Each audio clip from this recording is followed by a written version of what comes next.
Grabe yung nangyari sa buhay ko last month, no?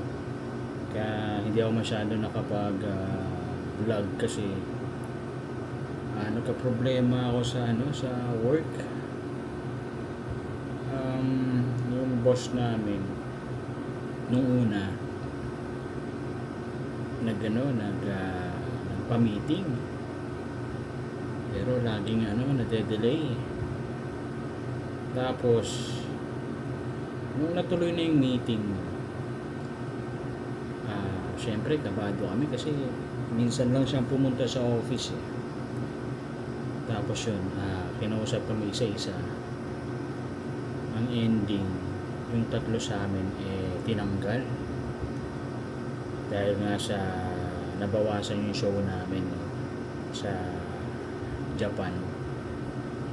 Siyempre, medyo malungkot kami at kinakabahan kasi first time nangyari yun na parang anytime pala pwede kang matanggal kahit wala kang ginagawang masama.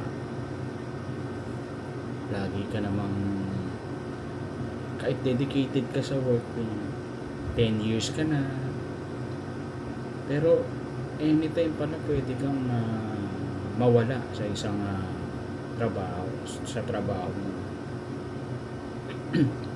after nun, no, mga 2 linggo lang nagpa-meeting ulit. Akala namin okay na kasi syempre 3 na lang kami natira. Nawala yung 3 na lang kami natira. Akala namin okay na kasi 3 na lang kami. Syempre paano na kung mawala pa yung 2 natitirang show, diba? So wala na rin kami ni susunod, diba? So yun nga, nag-announce ulit ng meeting, lagi na-cancel. Tapos nung natuloy na, ito na, kinausap na kami ulit isa-isa. Yung una kinausap, tanggal na siya.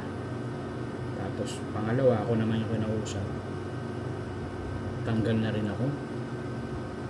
So parang gumuho yung ko nun yung mga pangarap ko kasi wala sa plano to Madami akong gustong gawin naka-schedule na lahat ng mga gusto kong gawin tapos biglang ganun. Tapos yung isa naman pinag-stay. So 4 pala kami natira, no? Yung isa pinag-stay kasi tinanggal na siya nung una pero pinatawag ulit siya at pinag-stay. So yung isa pinaka sa amin head, syempre siya yung mag-i-stay pa. So 2 sila. Ngayon kaming 2 natanggal.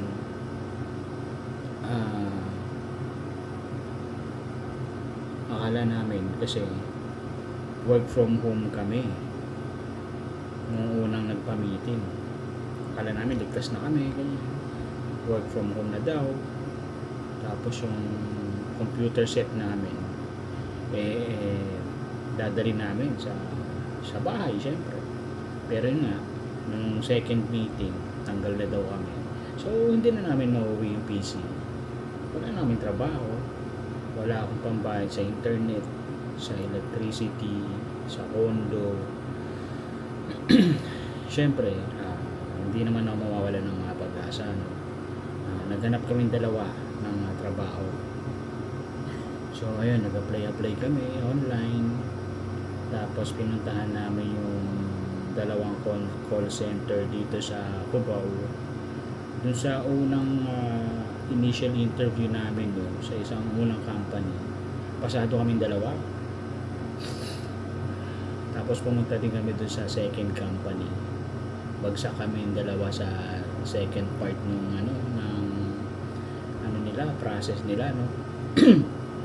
Ngayon doon sa Alorica, no, pasado kami na ng initial.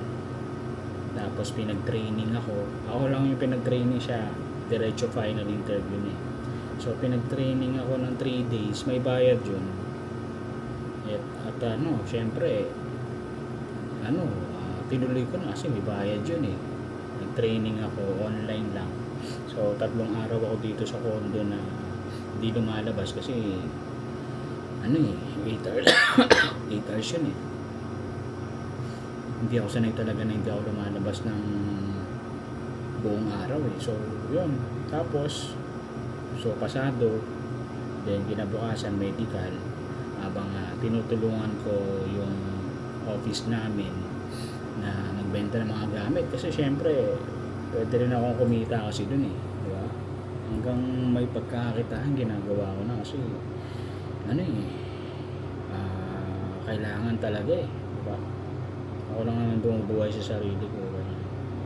So yun, kumita ako, tapos pasado na ako sa 3-day training, naglibre yung medical sa Alorica. Tapos yun na, final interview, may mock call, pasado ako sa lahat. So ano na ako eh, requirements na lang, no? Ay, napasa ko na rin pala yung requirements ko. Ngayon ito naman, ito na yung next na nangyari, no? Binababalik ako sa company namin. So ako na lang yung mag-i-stay. Kaya tinirain ako ni sir, yung head namin. Tinirain niya ako ng isang araw. Tapos habang binibenta namin yung mga gamit, habang hinihintay ko yung mga inaasikaso ko yung mga Lala Move, di ba? Madaming bumili sa akin eh. Ngayon, itong problema dyan eh, nagpaunahan sila ng contract, no? So hindi ko nasasabihin kung sino yung unang nagbigay ng contract, pero talagang kailangan ko talaga ng pera eh, no? So yun lang siguro yung masishare ko ngayon. Kaya ngayon lang ako nakapag-vlog. Kung mapapansin nyo, no, yung huling vlog ko ata last month pa, kasi mahirap mag-vlog ng ano, wala ka talaga sa ano, condition, yung parang ang dami mong iniisip. Grabe yun, no? Yung parang pag nagpapamiting siya, laging kinabukasan biglang makakancel, yung isip mo na parang ano eh, na anxious ka eh, anxious. Yan. Parang ano ka na, stress na kami, kakaisip kung ano ba talaga yung meeting na yun, di ba? So ano siya, parang hindi maganda sa health namin, sa mental health, at naapektuhan yung mga plano mo eh. So yun, siguro ang masasabi ko lang talaga na kailangan mong mag-isip talaga ng next ano eh, mga ibang option para at least if ever na matanggal ka eh, marami ka pang mapupuntahan mo. So yun lang siguro yung masashare ko next time ulit, okay?